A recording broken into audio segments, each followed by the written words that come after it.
everyone, welcome back to another exciting episode of the Iconis podcast. I am one of your hosts tonight, today, this morning, whenever you listen to the show. My name is Barry 3D for Deep, Dark, and Delicious.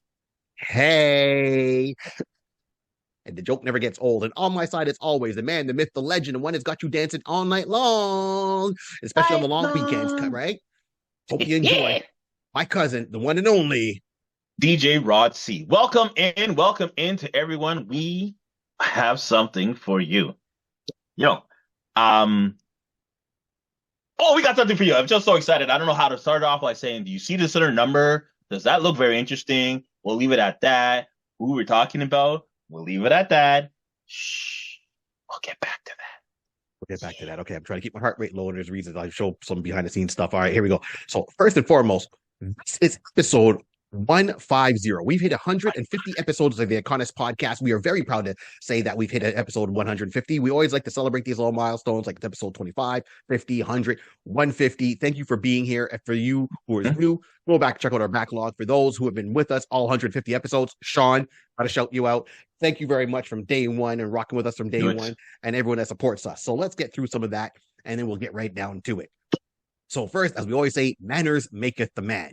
And we always got to pass on the love to the ones that, show the love to the show. So that's you, first and foremost, everyone that clicks, likes, subscribes, and shares these episodes, anyone that downloads the episodes from our Podbean site or anywhere you get your podcast from, anyone that subscribes on our YouTube channel, thank you very much, and watches this, thank you, and communicates in the comments. We read them all. Okay, first and foremost, got to support it. So with the books, we wouldn't have the show. So here we go. If you want to go and get yourself a comic book collection, please, you got to check out a couple of places. First and foremost, for our friends out in Kitchener, please check out Wild Comics. Tell Wes and the guys we said hi.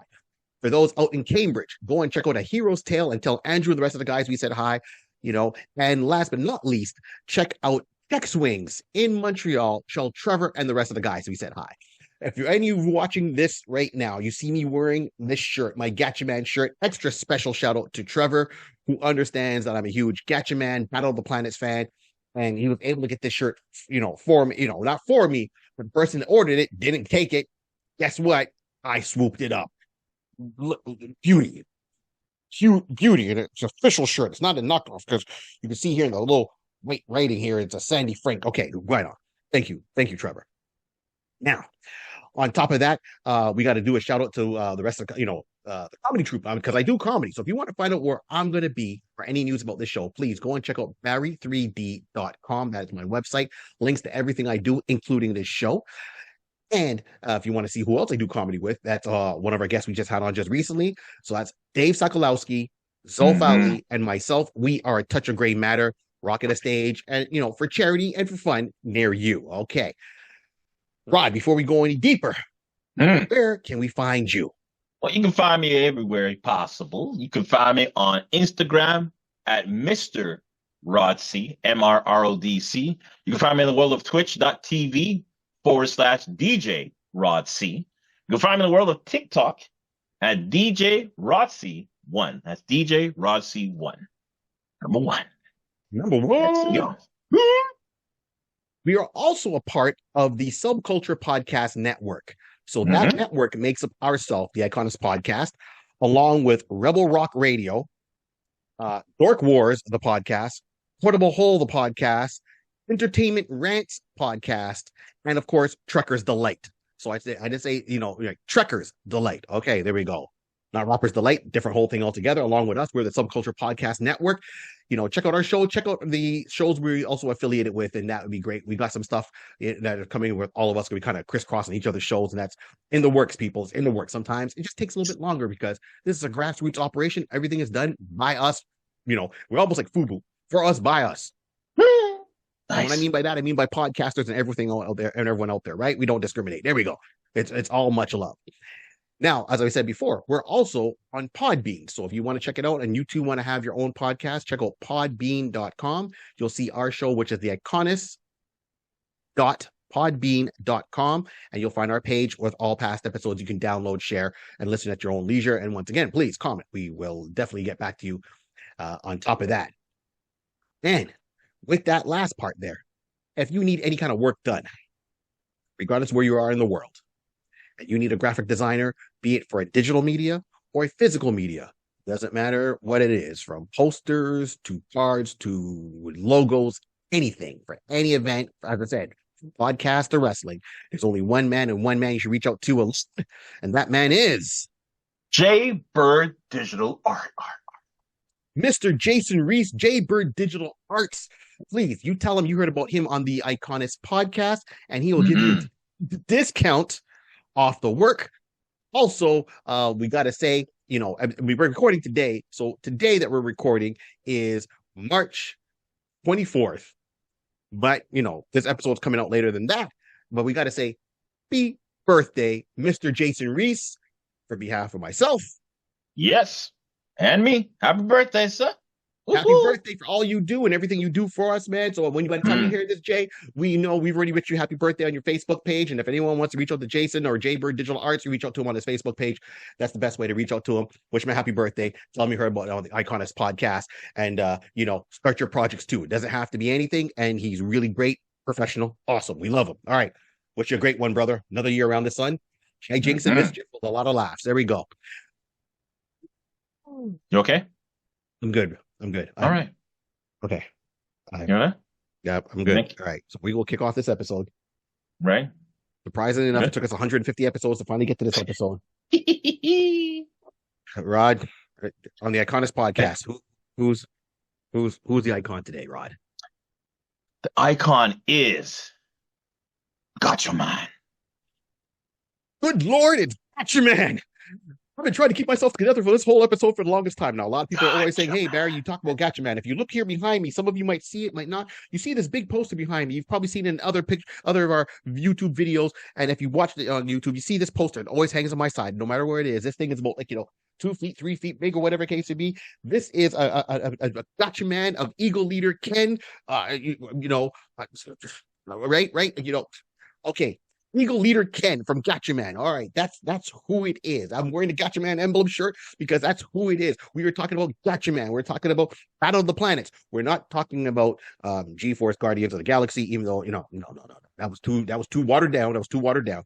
And this is not one.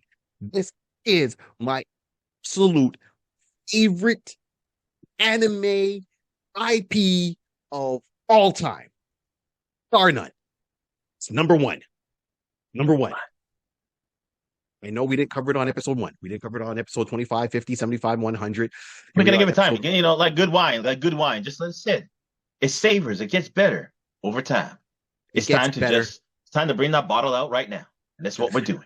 Let's go. Right. There's a couple of things I know, Rod, it surprised you. It took me a long time to get to Micronauts. It took me a long time to get to Guyver. It took me even longer to get to Gatchaman / Battle of the Planets. Ooh, it's getting hot in here. Okay. I'm trying not to sweat because I'm trying to keep this shirt pristine. Like I said, I've never worn this shirt before. I've owned this shirt for over 2.5 years. Picked it up from Check Swings. And I've never worn it. I wanted to keep it pristine. Now here we are. First time this shirt has actually come out of the packaging. Glad that COVID hasn't made me gain too much weight that I would need an extra large and make it tight. The shirt is good. I'm wearing another shirt underneath this because I don't want to sweat through it. This shirt Keep the heart rate down. Keep the heart rate down. Heart rate down, no sweat. Heart rate down, no sweat. We can do it. We can do it, Rod.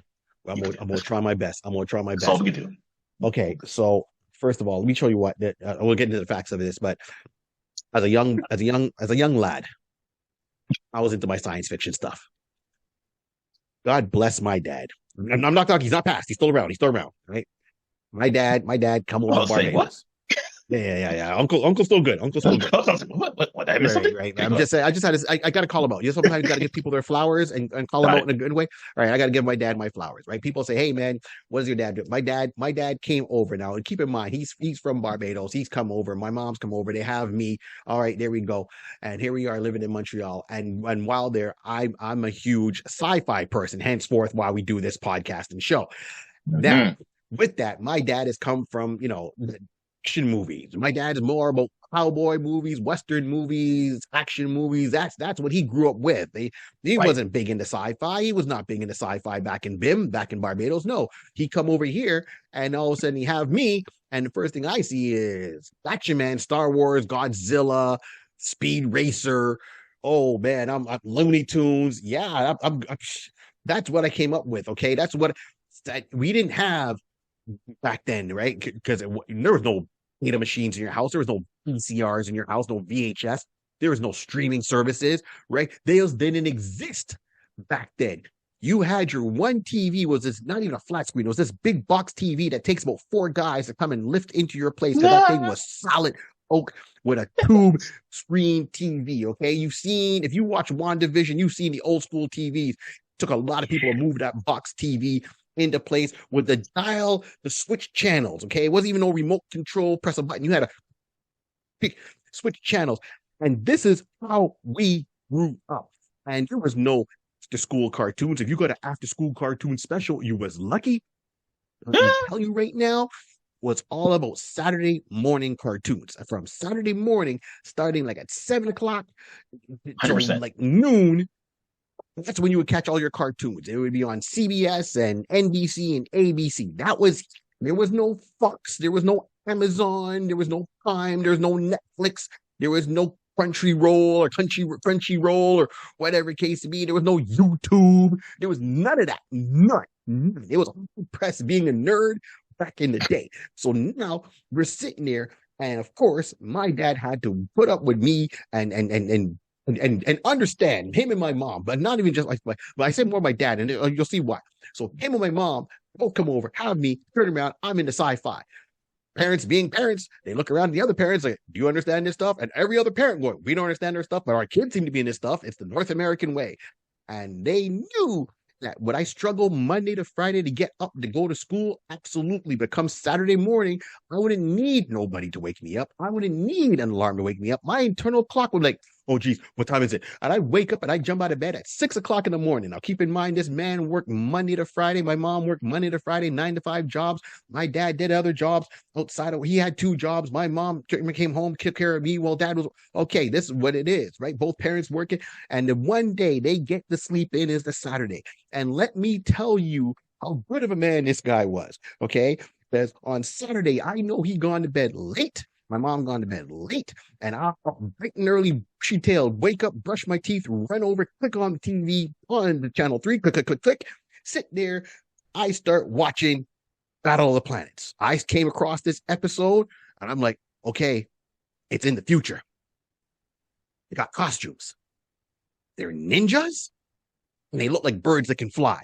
That checked off every single box in my little imagination back then, because I wanted to have wings, because I wanted a man to fly. I was all about ninja and martial arts at the same time. They had cool looking vehicles. It was scientific, and that's what would happen. Now, why do I say 6 o'clock in the morning? I think it came on at 6:30, so I always made sure to be up a couple of minutes to make sure I didn't miss an episode, and I always wanted to catch the beginning of dun, dun, dun, dun, dun, dun, right, the theme song. And sure enough, this man would drag himself out of bed. He would look and see me in front of the TV. Are you good? Yeah. Man, or on the planets, Dad. My voice was like 17 octaves higher, not because I was younger, it's probably because I was really excited. And my dad like, okay. And then he would drag himself, make breakfast, come over, give me breakfast, and I would eat breakfast with my legs crossed on the floor with my little tray and food, sit in front of the TV. And it's usually you get the speech, don't sit too close to the TV because your eyes would go. He wouldn't say anything because he understood it was Saturday morning cartoons. And Barry with his little afro and his PJs would be sitting there eating to his heart's content, and this man would be in his recliner watching, trying to understand what the appeal is, but he wouldn't take away from the experience. And he might close his eyes for a nap, and then he would wake up for Looney Tunes, he would wake up for the Flintstones, and that's the shows that he was into. But he sat there. So he took me to Star Wars, yes, back in 1977. And then he had to put up with me, well, these are not the droids you're looking for, to me wanting to have a bird costume, to, okay, all right, shout out to my parents for understanding and not understanding at the same time my love for this show. Okay, that's woo, yeah, woo. Okay, ingrained, dude, ingrained, deep, deep, strong bloodline. Got it. Got it. Okay. Gotta make sure I don't I'll say overheat. for Don't me, overheat. Mhm. the overheat, overheat. Like, I will say, like my parents, same thing. 6 o'clock in the morning, 7 o'clock in the morning. I'm up. I remember like that. I remember Battle of the Planets, watching it, and again, it was the action of it was very because around that time, I don't immediately recall if there was. I'm sure there were. Um, when did Thunder the Barbarian came out? Probably in the same genre kind of scenario. But Yeah, but these are years later, yeah, yeah. but years later. But again, that's what I'm saying. So those are like the early ones that you got your Flintstones that's very comedic and very one scene kind of scenario. Just the action wasn't there. But Battle of the Planet, there was movement, there was action, there was like, oh, something. Oh my God, the plane turns into fire. Oh, that's a fire. Oh, they're going into action. Then you get used to understand, like, oh, here we go. Everybody join back together. Shh, plane. I'm like, so I fully understand. I don't know if I can remember my father sitting down. I'm sure he would. I can't remember if he did. But as brothers, so maybe they talk among themselves and like saying, I stayed up with Barry. Maybe my father saw the same trajectory and said, you know what? I'll probably do the same thing. But anyway, No, I'm not even getting to that. no, All I your can uncle? say, He did. I'm sure. I mean, I'm sorry, your uncle. Knowing your dad, my uncle. Knowing your dad, Well, he that's what did. I'm saying. Like I'm saying, the two brothers are talking, I'm sure. But I know personally for myself, Battle of the Planets was a deep ingrained show in my life from that time until now. I have a serious conversation with people. You know that this show was like one of those like top tiers. Like, what was your favorite, cartoon from back in the day? That's always on the list. That will always make the list. Always make the list. So, Absolutely. Absolutely. Um, so let's go down to the brass tacks of it. So that's why we're talking about this show, because one, this is really mhm. what started me on my trajectory of geekdom, nerddom, whatever you want to call it, being a blurred, whatever, right? This is what it started off for me. Was really, I watched others before, but this is the one I turned around and watched religiously without fail. So keep in mind. So now we talk about Battle of the Planets. We heard us mention two names, Battle of the Planets and Gatchaman. So the original show was Gatchaman that came about in 1972 by Tasamuku Productions. So they turned around in Japan, made this cartoon, and the cartoon, the original one, was Mhm. 105 episodes. And if you look at the whole 106 episodes of Gatchaman, I'm talking. So if you look at it together, you had Gatchaman, which was 105, 106 Five. episodes, right? Mhm. 105, thank you. And then it was Gatchaman 2 that ran for, oh, geez, I can't remember how many episodes Gatchaman 2 ran for, right? It was like maybe 90 something episodes. And then it was Gatchaman F, or 70 something episodes. And then it was Gatchaman F, which was Gatchaman Fighter, which was the conclusion of this whole series. So altogether, it's like 205 episodes of the Gatchaman run, broken up into three parts. So Battle of the Planets was based off of Gatchaman, the first initial run. Right. Right. Okay. And they whittled that list down to what, 86 episodes. Something like that. Yeah. Right. So Battle of the Planet. So what they did is they took Gatchaman, and so you had Gatchaman, Gatchaman 2, Gatchaman Fighter. We never got Battle of the Planet using that real, storyline from Gatchaman 2 and Gatchaman Fighter.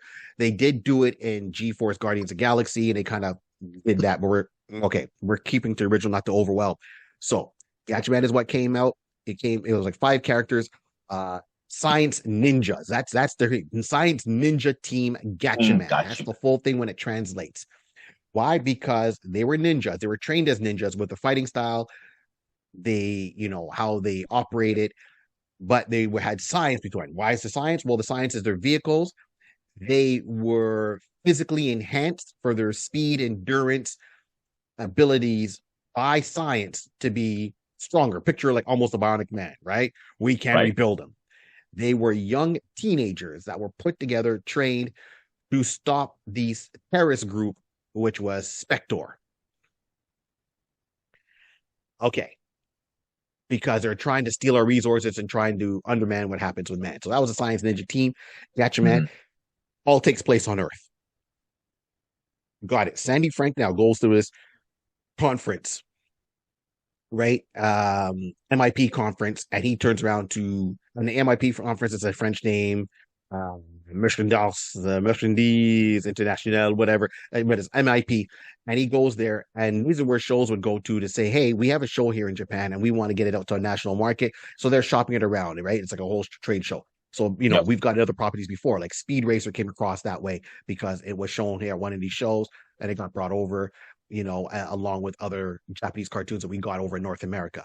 Of course, when we get it, they have to be redubbed in English. You have to keep in mind culture differences and anything along those lines. So with Gatchaman was seen by Sandy Frank. So keep in mind, the time that Sandy Frank got to this, Star Wars just came out. So Sandy Frank went, he got a couple of episodes, he brought it back to his hotel at the time, said, oh, I'll look at it later on. Seems interesting. And then, of course, when he bought the rights to it, he came back to North America in the States. And while he was here, the big explosion happened in 1977, Star Wars. Everything is Star Wars. So then you want something that's similar and not to attract the viewers because they saw how much of a cultural moneymaker Star Wars was at the time. Right. Got it. Sandy Frank turned around and says, okay, we're going to have to make some changes. I got this Gatchaman property. This can work 5 acting as 1. Got it. It's got all these different elements. It's like Star Wars. Really? How so? Oh, we're going to call it, instead of Gatchaman, we're going to call it Battle of the Planets. And why they have the team? Because they're still Gatchaman, but instead of Gatchaman, they're going to call G-Force. That's the name of the team. This is why they have the G's on their belt buckle kind of thing, bird emblems, so forth. Okay. Now, when you watch it, the show had, at the time for the censors, it was a little bit too violent. What was okay for Japan audiences and young adults is not seeing the same thing. We were more sensitive. Conservative. Yeah. Conservative, yes. Yeah, exactly. Perfect word. Conservative. So we're more conservative. So because of that, they had to take out some of the violent scenes. They had to change some of the narrative. And of course, they had to get the narrative that's called Battle of the Planets. It just can't happen on Earth. They got to go to different planets. So this is why a lot of times when you watch Battle of the Planets, it's like you'll see, oh, it's going to such and such a planet. And when they land there, it's like, this planet looks like Earth, looks like Earth, looks like Earth, because they were always the original footage is from there. So to compensate for that, when they edited the episodes, they realized the episodes were too short. They needed a piece to kind of connect it all together. So they came up with an original character for Battle of the Planets called 7 Zark 7. And 7 Zark 7 was the narrator. So his footage would always come in to extend the episode, explain what was going on. And this person, that voice was always a narrator. So when you would see them, flying into space, they would show a scene of the Phoenix, which is their plane. In Gatchaman, it was called the God Phoenix, would go into space, so to speak, and land on another planet. And then they would use the original footage. That's how it was edited down together. Wow. Now, this has had, multiple cultural things. You can always still find it. I think this is the one anime to always watch. And to show you the impact of it, if you go to your local comic book store, like the ones we mentioned, or one that's close to you, you can look for the Gatchaman book, and you can find the painted covers mostly by Alex Ross. So if you know Alex Ross, he's done the covers and the inside for Kingdom Come for DC. He did the covers for Marvel X. That whole run. He did the covers on the outside of that, and he's done a lot of other work within both companies and painted work. He himself is a huge Gatchaman / Battle of Planets person. He's got his own little geek things. He has a room, a museum with all this stuff that he likes over the years, and he's got a full out life-size costume of the Eagle Leader. There, right? That's Alex Ross. You're the artist. Okay, this is where we're at with this show. So why is this speaking to me? Well, that's it.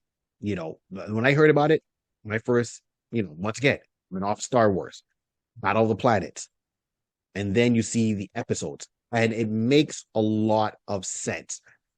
So let's break down some of the characters by name, maybe a little bit of their backstory, and we'll go from there.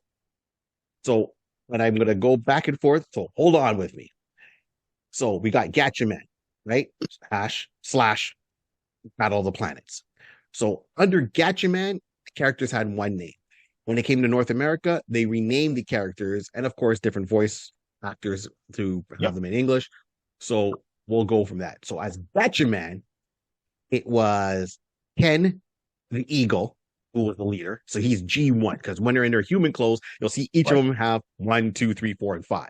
So you got Ken, who is the Eagle leader. You got Joe, who's second in command, the Condor. You got June, the Swan. She's the only female character on the crew. On the show. On the show. You got Junpei, the Swallow. So he's the kid on the show. So even though they're teenagers, he's the youngest one. And you got Ryu, the Owl. All different body types. All different things. So let's go from the Gatchaman perspective, right? So Ken is the Eagle. So Ken Washui is the Eagle. He's a pilot. He's a leader of the Science Ninja team, Gatchaman. Now, with his storyline, his mom has passed away. His dad has disappeared. We don't know what happened to his dad. He's an orphan. So he gets picked up by Dr. Naboo, brings him in and says, hey, I'm Dr. Naboo. I've got instructions here to look after you. I'm going to train you to help fight this oncoming threat in the future. So he adopts him as a young kid. Right. I'm talking preteen. That's this whole thing. Then you got Joe Asukura. So he's a race car driver. So let me get it straight. So Ken is also a pilot, if I didn't mention that. So then you got Joe, who's a race car driver of Japanese Italian descent. So, you find out later on, and if you read the Alex Ross, 12-issue series on this, you find out that, he's got some ties to the Italian mafia. His family has a ties to Italian mafia on one side. But he's a race car driver. He's the hothead, but he's also the marksman. He's the weapon specialist. And that's where Joe falls in. So Joe himself, his parents were killed off by the Black Door. He's an orphan. He gets taken in. He's got a lot of anger issues. So you got Ken, whose main weapon is a boomerang, sonic boomerang. You got Joe, who has a special gun, a sonic gun. It has multiple purposes. Very hot-headed, a lot of anger. He's just destroy everybody. Let's save them all. That's how he goes about it. Then you got June, who is a Japanese American, heritage. She was raised in the orphanage. You never really find out her last name, but in her time, she likes a couple of things. So she likes motorcycle riding. She's a professional motorcycle rider. She's an avid motorcycle enthusiast. And then she has a snack bar. When I say a snack bar, she has it's a little cafe. She owns a cafe. Let's just put it in that thing. And that's where she does her things. And then you got the Swallow. So he's the youngest one. He also grew up as an orphan, never knew what his last name was. And he lives with June. So June looks at him as a younger brother. He sees June as his older sister. They refer to each other as brother and sister, even though they're not biological that way. But that's where he's got that connection, and they look after each other. So she, outside their secret identities, June, the Swallow, lives with Denpei lives with June, right? And his car he likes to drive is a dune buggy. He's got a little dune buggy, and he works there at that snack bar also. And then you got Ryu the Owl. So Ryu is the most unique out of all of them, meaning he's more of a bigger person. His fighting style, even though he's a ninja, he's got some sumo kind of wrestling style. But he was born as a fisherman's son, and he was the manager of a yacht club in the harbor. That's his main, what he does outside of the Science Ninja team. He's also the main pilot of the God Phoenix. So their main ship, he's the main pilot on that one. So don't be fooled. His piloting skills are on par. They're with Ken. So picture Ken flies the fighter plane, and Ryu flies the carrier. Right? Those C-130 Air Force carriers, that's what he's going to fly. And he's really good at what he does. But what I mean by he's unique, he's the only one who's not an orphan. His parents are still alive. He has a younger brother. They're all part of this, and they all work within that fishing village. He's the son of a fisherman. He knows his parents is not anything strange. So I'm not sure how he got into that role to join the team, because the team, 4 out of 5 are definitely orphans. But it does explain the mentality of why certain things happen with him. So that's where it comes into. So, and let's break it down. So as I said, Ken, the Eagle leader, has a sonic boomerang. Joel's got a gun. June Right. has what you call a sonic yo-yo. So it's like a yo-yo thing, but she could like a discus, and she could throw it with a string on it. It can stick into the wall, it's got a point on it, can explode, right? Junpei actually has bolos. So, he throws them, they wrap around your legs, and they got different functions. And Ryu also has a gun. You don't see him use it too often because he really gets more into hand-to-hand combat when he's on a mission. So that is the team of Gatchaman right there as a nutshell. Now, when you watch the episodes, you always hear Ryu saying, "Hey, you guys are always want me to fly you close." So keep in mind, in Ryu's plane, when he's got the Phoenix will fly, and it's got like certain open parts on it. So when he goes to pick up the team, he'll go down and he'll pick up June. June will show up on a motorcycle. It goes in, let's say, one side in a pod on the wings, on the left wing, and I can get these backwards, so bear with me.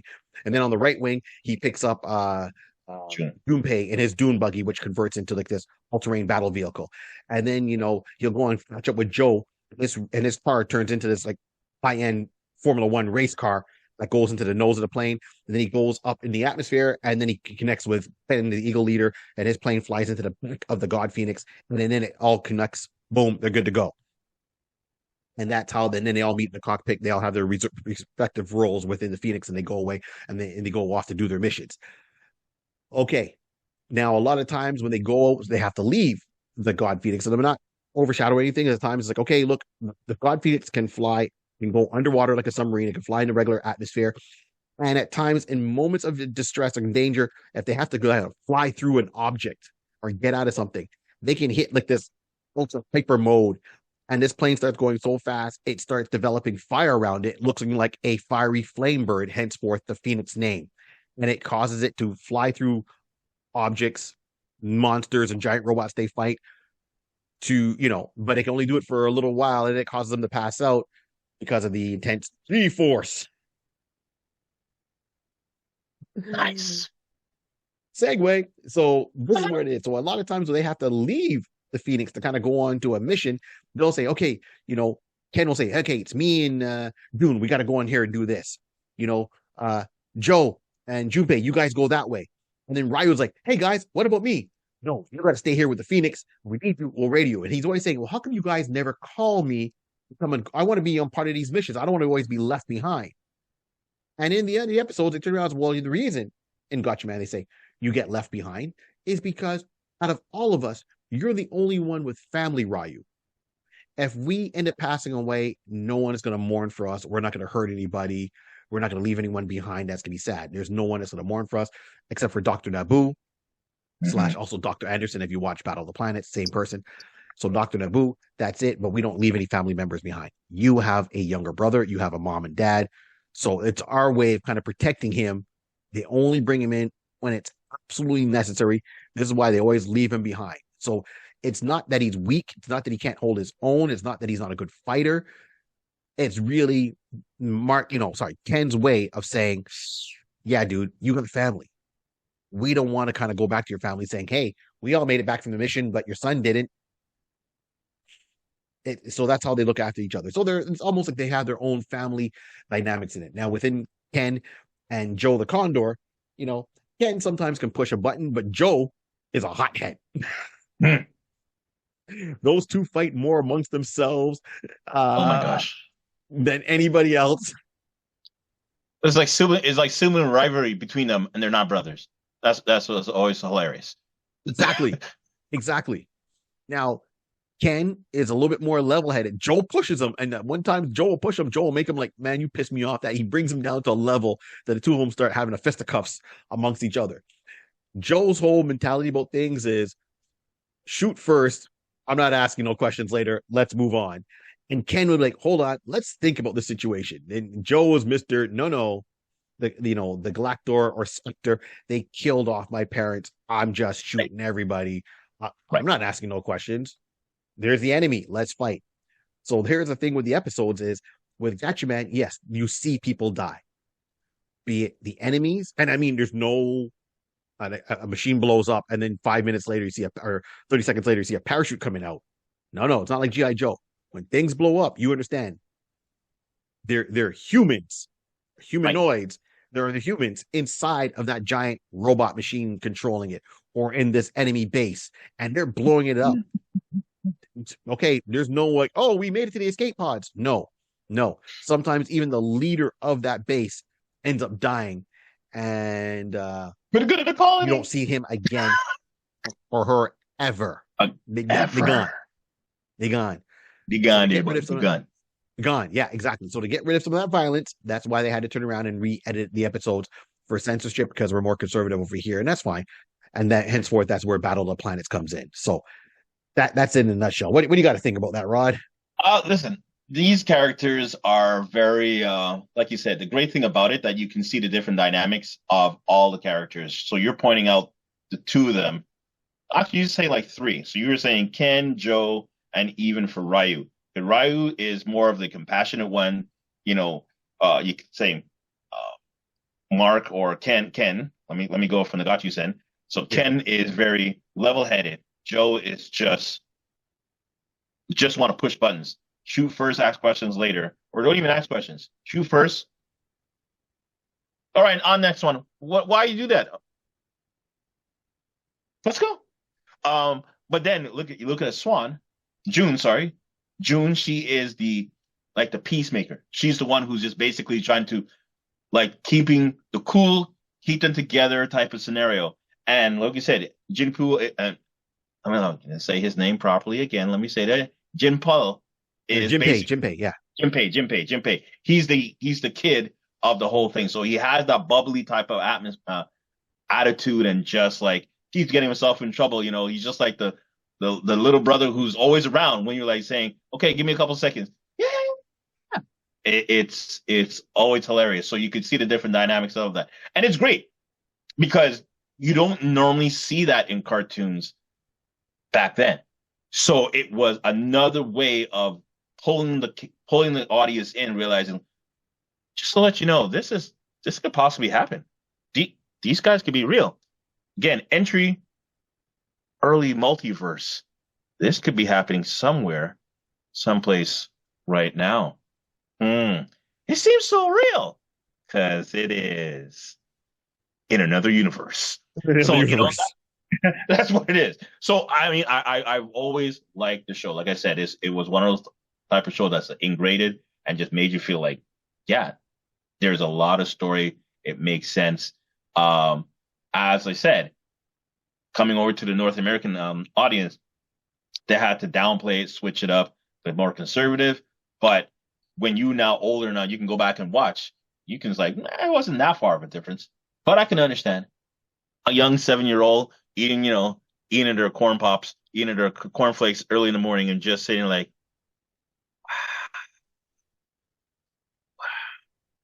Yeah. There's things to be said.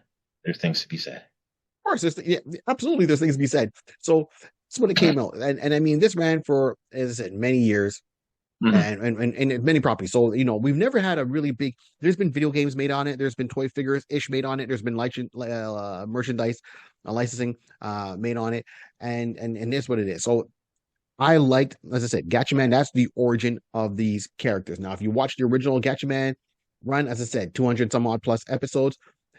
I know some episodes might seem like filler. Some episodes, okay, it's just got the action in there. It's where they start building it up.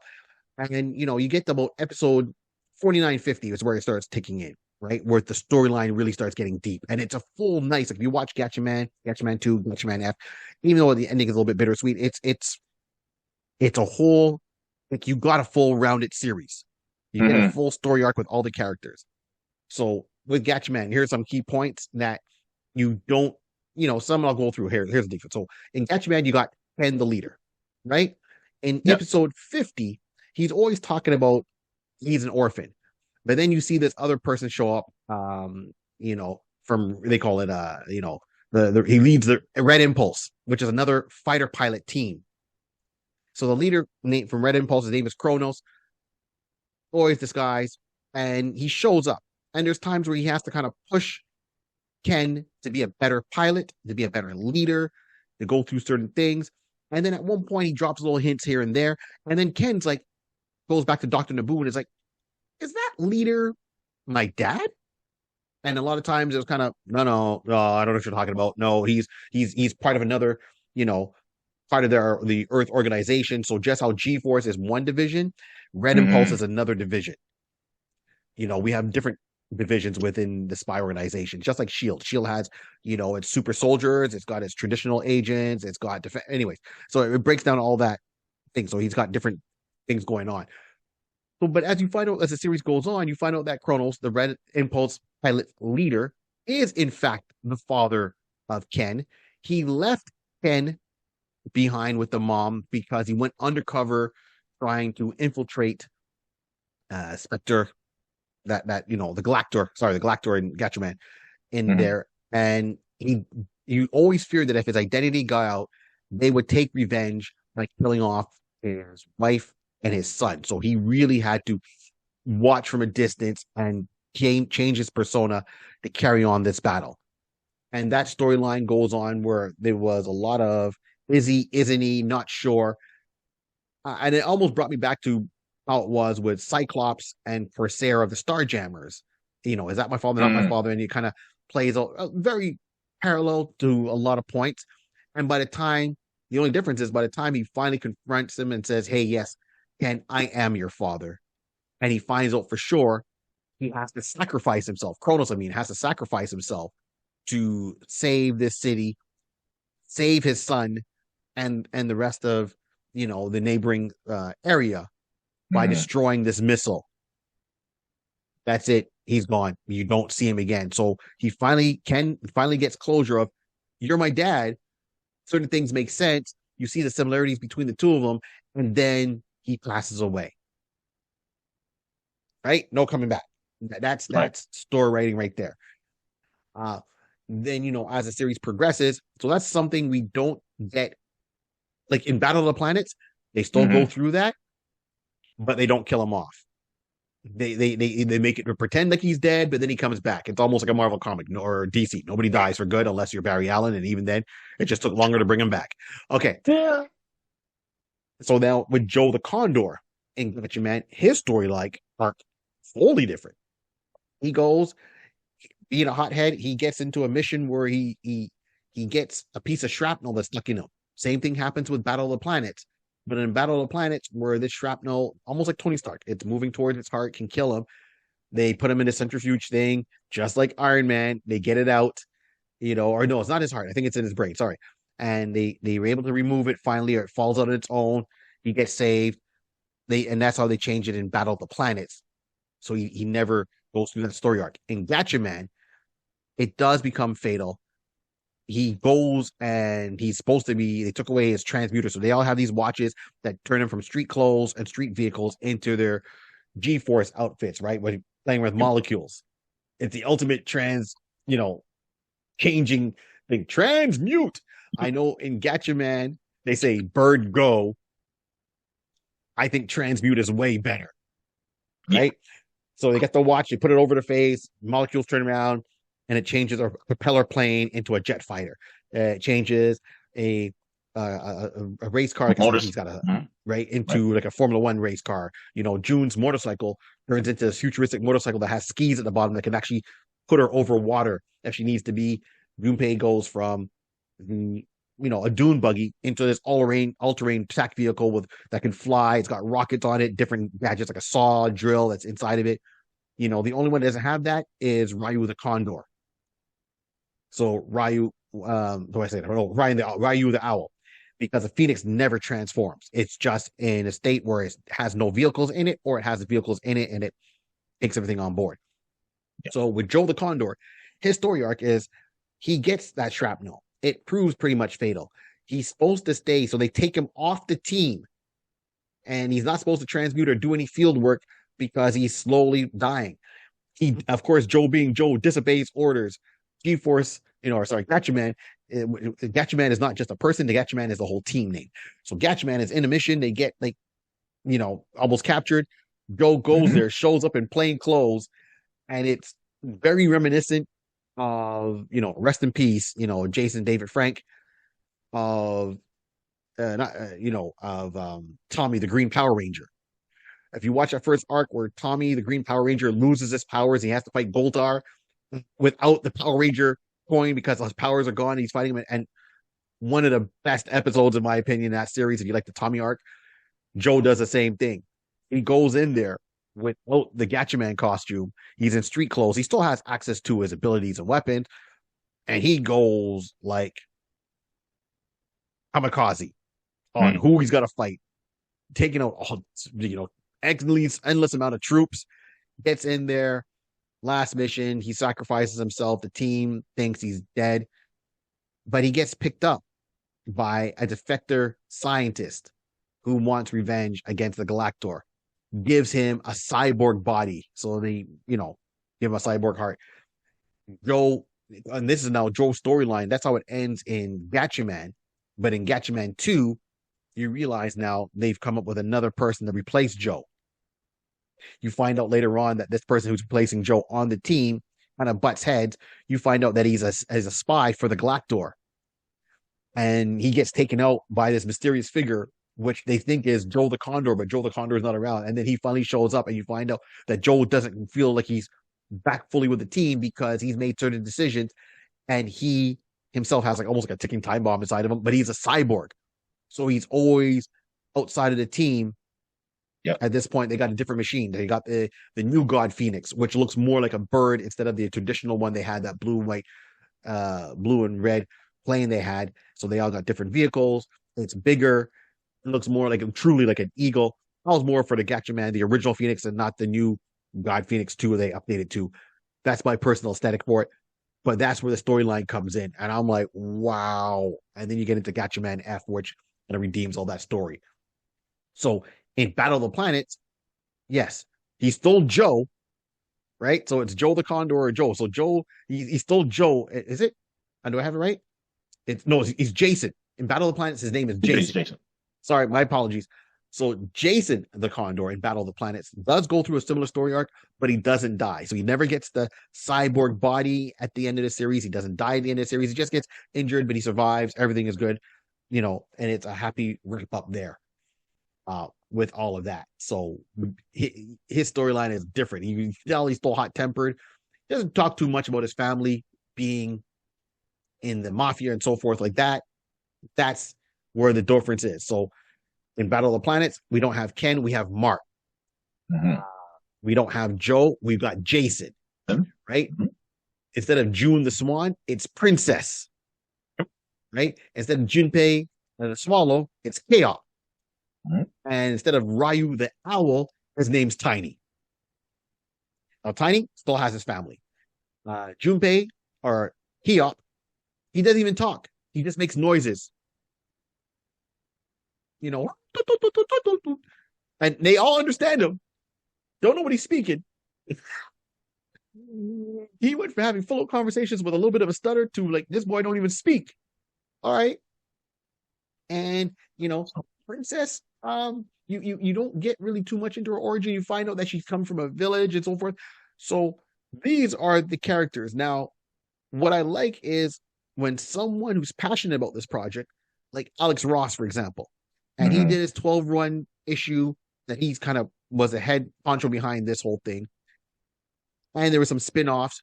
You find out a little bit more about them, open up some more mysteries. So once again, in the comic book with Alex Ross, Gatchaman, okay, you got Mark. All right. So his dad is part of the leader of the Red Impulse pilots, secret agents.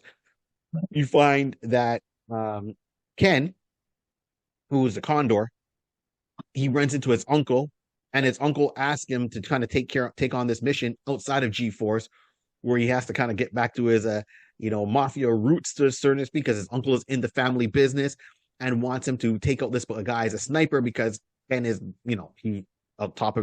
he's the marksman. And that goes into a whole lot of things about him and his family and where he sees them and how he looks at his family at the time. And he had to make a hard decision. And it was well written. It stayed within, I think, the confines of what Gatchaman / Battle of the Planets is.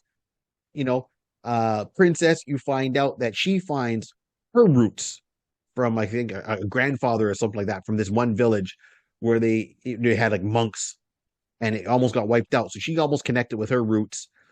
Ryu or Tiny, Same thing, status quo, family. But what I liked was Keop, where Keop was Junpei the Swallow. So Keop, the youngest on the team, his storyline started expanding a little bit because in the books, you realize there's always this guy in the background, small little guy. He's missing one arm, and he seems to be the janitor on site. You'd see Anderson smiling. He's older. He had a little bit of the traditional mustache, how they draw it in Japanese cartoons, right? The space in the middle, the little mustache, gray, short guy, always had a smile on his face. But when you look at him at times, he's like, and even the other members would pass him, they almost like pass him and wouldn't pay attention to him, right? They'd be nice to him, but they were focused on their thing when they're back at their home base. And they walk past him, and when they draw it, if you look as a reader, you're like, he looks like an older version of Keop, but he's missing one arm. At one point, the base gets attacked, and they all go into action. And then you see the janitor walking around, and he's like, "Oh!" And he drops his mop, and this guy jumps about 20 feet up in the air, kicks off covering from the ceiling that has a vent on it, and disappears into the shadows, like pure ninja skills. And how they alluded to it was this person could have been the father of Keop. Did they clone Keop from him? We never got the full answer on that story arc. Or maybe we did and I missed it. And if I did, someone put it down in the comments below. But now I want to know, why is this janitor, one, looks like him? How is he missing an arm? You're working at a secret base, and is that your son? Mm-hmm. Is that a clone of you? Younger? We never got the full answer on that. But it was opening that can of worms right there. Now I was down for this trip. Oh, so much. So good. I'm still surprised. My head hasn't blown up yet, Rod. No, it's all right. You're doing good. You're doing good. I'm getting through this. So we've had the Gatchaman OVA, so the direct the 3-episode movie where they reimagine their costumes, which I liked. I was all about that. They reimagined the Phoenix, which looked really cool. I was all for that. I wanted more from it. Here's a tidbits from that was, and then they came up with another cartoon just recently called Infinity Force. So Infinity hyphen T Force, and they came up with 2 of them. So you had a movie, you had one which was a DVD Blu-ray release, 12 episodes, and then they did a follow-up with it. So the original one had everything from that studio that came around, right? Tatsunoko Productions, who was behind G-Force, or sorry, Gatchaman, Pekkaman Blade, Kassan Robot Fighter, and the Space Knight. There's one other one there. And they put all those properties in there. So you had Ken, the leader, coming from dimension. So it took all these heroes from different dimensions, put them in a new dimension, and they had to form their Infinity Force to fight and figure it out. So in there, you find out that the rest of Gatchaman was killed off, right, destroyed. Ken, the leader, was the only surviving member. He was out for revenge against the Galactor on this, because it was a last ditch effort. The rest of G-Force got destroyed. He's a surviving member. He gets pulled in a different dimension. He fights in that dimension, organizes them there, gets back to his home dimension just in time to, I guess, almost like a time warp kind of thing to stop the original Gatchaman from dying. Then they did a follow-up series where you see, oh, hold up, Joe the Condor survives also. So now you got Ken and Joe from Gatchaman, because he shows up in a different dimension. So that's it. Ken goes back to a different dimension, runs into Joe, sees the rest of G-Force. Once again, they get killed off. And then you find out Dr. Anderson is the Battle of the Planets. Dr. Naboo is possessed by this entity, and he's now turned on Gatchaman, and this is why they end up dying. And now you got Joe and Ken in there, and that's the last kind of thing you get with their storyline is through Infinity Force 2. You can find that DVD on Amazon. You probably can find it online somewhere too, and see those episodes. So I, being the fan, went out and bought those, because all in, son, all in. Nice. Yeah, the only thing I'm missing, and then the last tidbit here, and I'll say this, Rod, is we did get a live action movie that was done over in Japan. Yes. Right. The costumes were a little bit different. They gave him more capes instead of like wings. I was happy they made the costumes but I thought it could have been a little bit better or truer to the properties. You know, you only see the Phoenix in the very, very last episode. It made me feel of the original Fantastic Four movie that never saw publication. You can find them online. Bootleg copies exist out there. That's how everyone sees it. Where it was the original Fantastic Four, live action one they did back in the 60s or late 60s, early 70s kind of thing. And they used all their money as special effects on the Human Torch finally going flame on at the end. And he's flying and he flies his laser to destroy it. They used the Phoenix at the very, very, very, very end of this. I like the actors they picked. Right, they're all Asian actors. I thought the sequences are good, but at times it missed what I was hoping to get a more traditional translation of this going from an anime into live action. Now, two other fans of this IP are the Russo brothers, who is behind Avengers. Yep. And they keep saying they want to bring a live action adaptation to this IP. Okay. Wow. Hopefully it's more closer to it. Hopefully Alex Ross has something to do with it. These are just me speculating. All right, Rod, I've done a lot of talking. Okay. Oh. And I haven't sweat through my shirt. Well, doing good. Liking that. All right.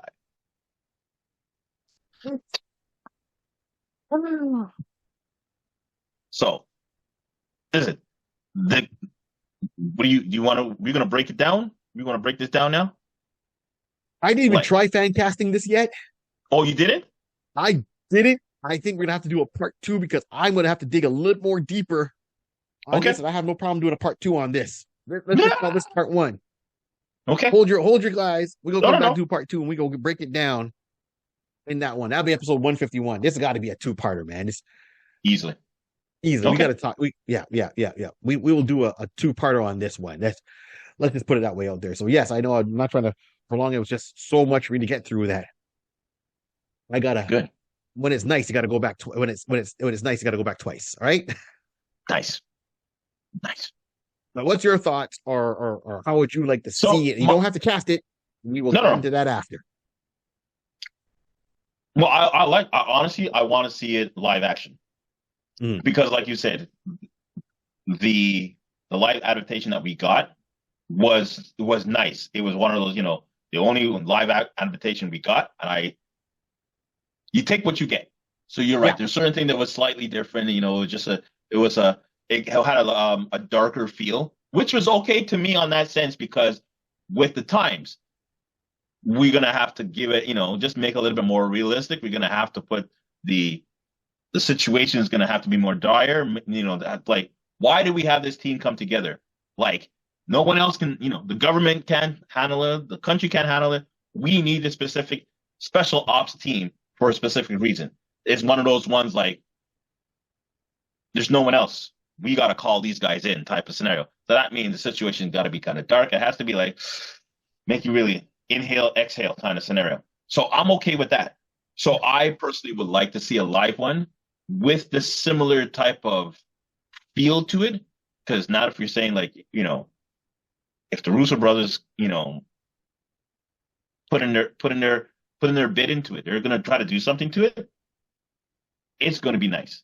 I have a feeling, I have faith in them that it's going to come out with good storytelling on it. And honestly, I didn't even think on the aspect that they probably not holding out or whatever the scenario is for what you call Alex Ross. So if Alex Ross is going to be, if he's part of this whole scenario, hope so. If that's the reason why he's been holding off for so long, not so long, but they announced it and we didn't even hear anything like that. You're getting your ducks aligned, getting everything in order. I fully understand. I hope that's the reason why they we got to pause on it. Let them get themselves all sorted out. I'll wait. I'm okay with that. Yeah. Give me a live action. Give it to me like that. I'm good like that. Yeah. My only thing that scared me at one point, they said that, well, it might be, they want to do Gatchaman, but it might be different from what you remember it. And I'm like, nope, I don't like that. So, and I'm hoping Alex Ross has something to do with it because he's a big enough influence in the industry to have a voice that stand for how it should be because he is so, vested into this property. 100%. Right? 100%. Yeah, that's my only thing. Like, I need to see it. And then it's, we'll get into the casting in another episode, but I said, everyone knows this is the anime. Like, this is where you see a storytelling coming across, psychology behind it, the writing, everything like that. It's one of those series that is so good that I think sometimes people sleep on it, right? So on the Gatchaman crowds, there's nothing to do with Gatchaman. Let's get away from that, right? And you know, if you the only two I'm gonna stay with is Gatchaman and Battle of the Planets. You watch either one of those, you're good. Battle of the Planets, and it did have some memorable voice work. I mean, you know, it had Casey Kasem that was on there playing Mark the Leader. You got to understand, without Casey Kasem, Ryan Seacrest wouldn't have a job. American Bandstand. He was the voice of American Bandstand. You think Casey Kasem, you think Dick Clark, right? And Casey Kasem did American Bandstand. He had the radio station. He did voice work. You know, he was also the voice of Shaggy from Scooby Doo, the original cartoon. Okay. Yep. Casey Kasem, you know, and the voice actors on there were amazing for what they did. They really set the tone from talking for Battle of the Planets. The Gatchaman one, the theme song from Gatchaman, or when the action sequences are about to happen for Battle of the Planets, it would get you hyped up. So I think they got to respect and keep as much as possible with that original to get that feel. Don't change it too much. I would like to see those elements, and I think if people had to turn around and say, "Hey, man, what's a good anime to watch Gatchaman in its entirety," right? That's Gatchaman, Gatchaman 2, Gatchaman Fighter. Watch that whole thing beginning to end and go, oh.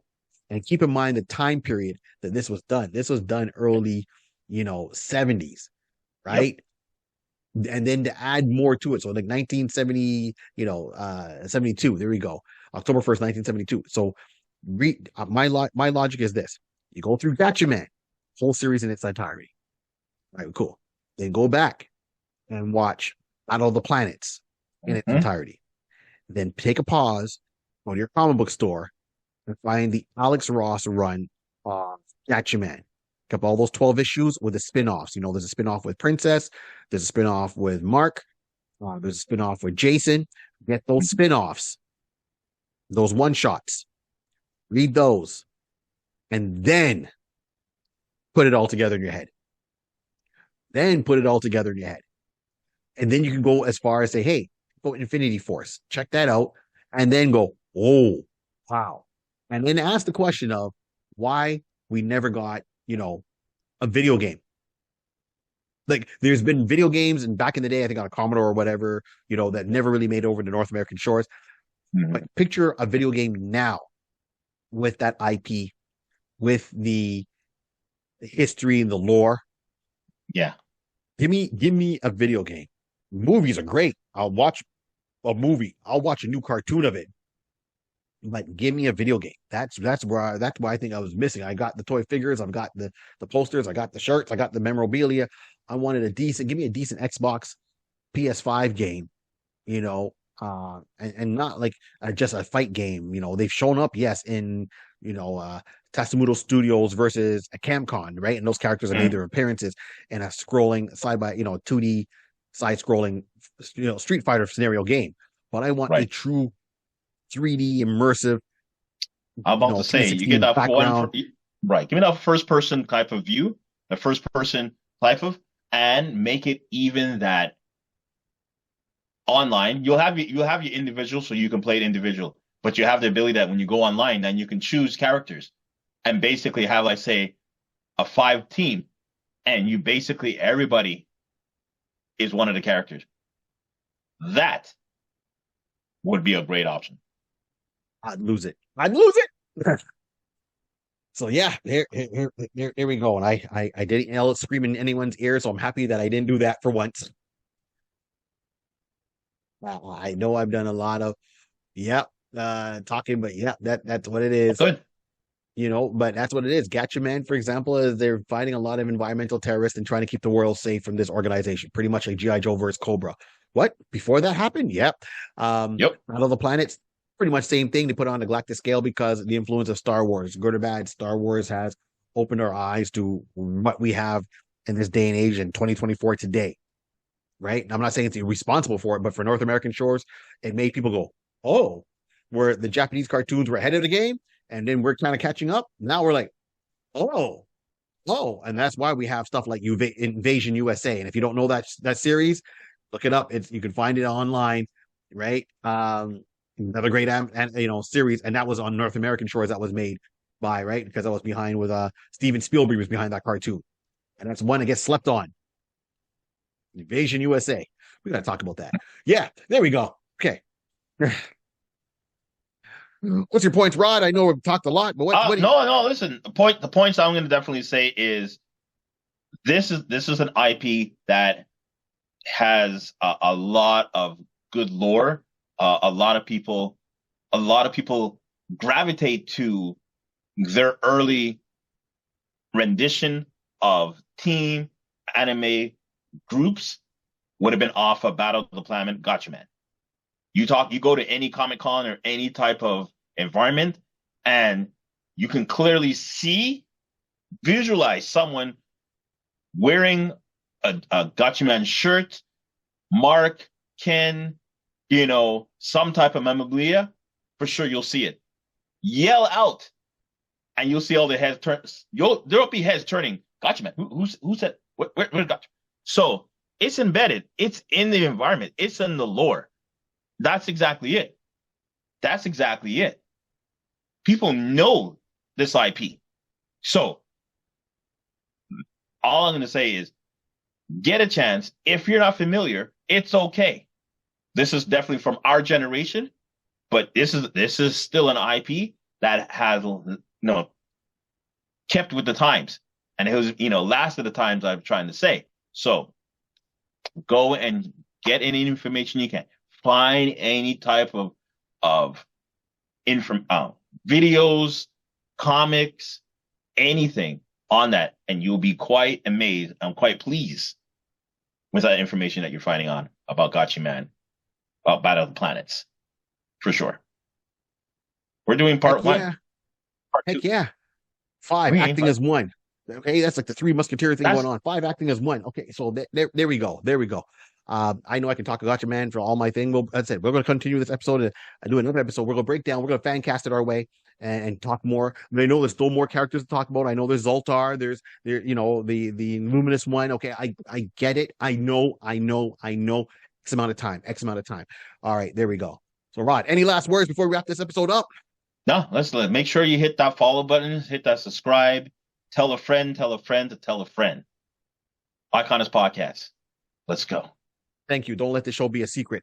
On that note, remember, this whole world was started by a pencil, a piece of paper, and lots of imagination. Keep on dreaming. All right. Transmute! Raven! Barry! Oh! Raven! Oh, nice! I don't know mine. I'll figure mine out later.